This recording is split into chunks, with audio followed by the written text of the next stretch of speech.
அந்த காலத்தில் உச்ச நடிகர்கள் தங்களுடைய ரசிகர்களுக்காக ரசிகர் மன்ற இதழ்களை நடத்தக்கூடிய ஒரு வழக்கம் தமிழ்நாட்டில் இருந்தது.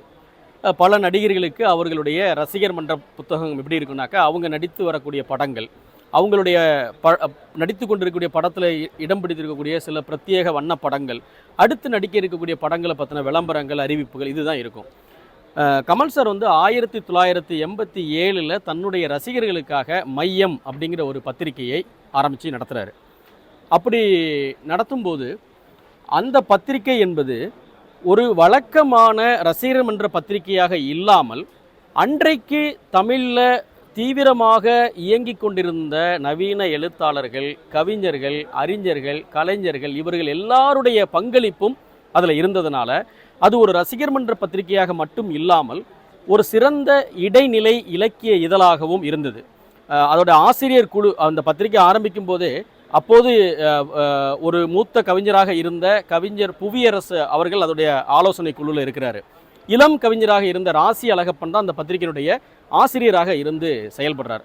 எனக்கு ரொம்ப பெரிய ஆச்சரியமூட்டுற ஒரு விஷயம் என்னவாக இருந்ததுனாக்கா, இந்த பத்திரிகை வெளியாகி கொண்டிருந்த காலம் என்பது திரு கமல்ஹாசன் அவர்கள் ஒரு ஆண்டுக்கு 4 அல்லது 5 படங்களில் வெவ்வேறு மொழிகளில் மிக தீவிரமாக இயங்கி கொண்டிருந்த ஒரு காலகட்டம்.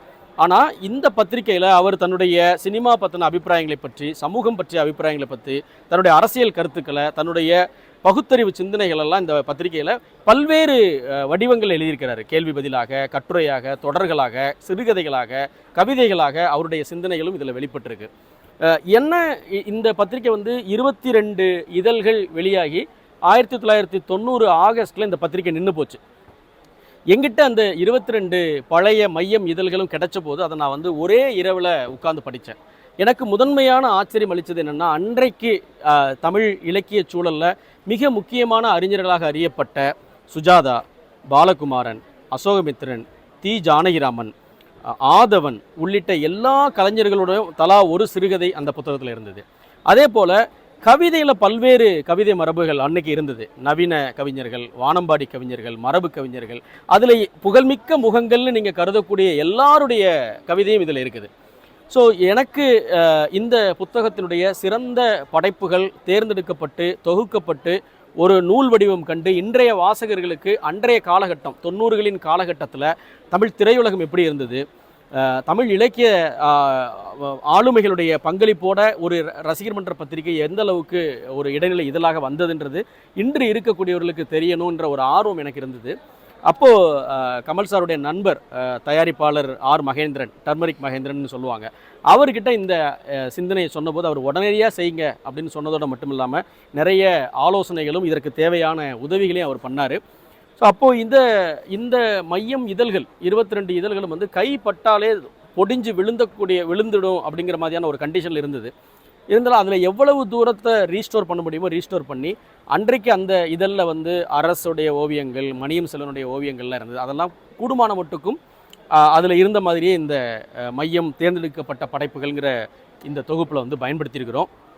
இந்த புத்தக கண்காட்சிக்கு கமல் பண்பாட்டு மையத்தின் சார்பாக வந்திருக்கக்கூடிய முதல் வெளியீடாக இந்த மையம் புத்தகம் வந்திருக்கு.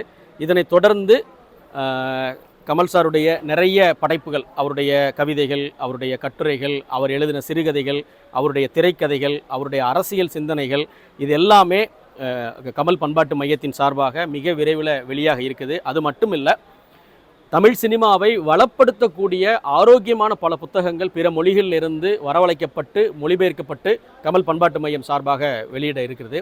இந்த கமல் பண்பாட்டு மையம் என்பது கலை இலக்கிய செயல்பாடுகளையும் சமுதாய முன்னேற்ற பணிகளையும் பண்பாட்டு கலாச்சார பணிகளையும் முன்னெடுப்பதற்காக உருவாக்கப்பட்டுள்ள ஒரு அமைப்பு. அதனுடைய முதல் பணியாக வெளிவந்திருக்கக்கூடிய இந்த மையம் தேர்ந்தெடுத்த படைப்புகளுடைய ஒரு தொகுப்பாசிரியராக பணியாற்றியதை நான் என்னுடைய பெருமையான ஒரு தருணமாக கருதுகிறேன்.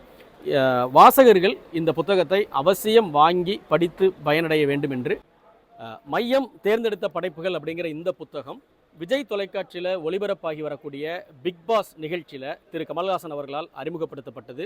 இது இந்த சென்னை புத்தக கண்காட்சியை ஒட்டி வந்திருக்கக்கூடிய குறிப்பிடத்தக்க நூல்களில் ஒன்று. இது எங்கே கிடைக்கும் அப்படின்னா, சென்னை புத்தக கண்காட்சியில் ஸ்டால் நம்பர் 598B யாவரும் பதிப்பக ஸ்டாலில் இந்த புத்தகம் விற்பனைக்கு கிடைக்கும். சுமார் 350 பக்கங்கள் கொண்ட இந்த புத்தகத்தினுடைய விலை ரூபாய் 700. இதை நீங்கள் அங்கே வாங்கிக்கலாம்.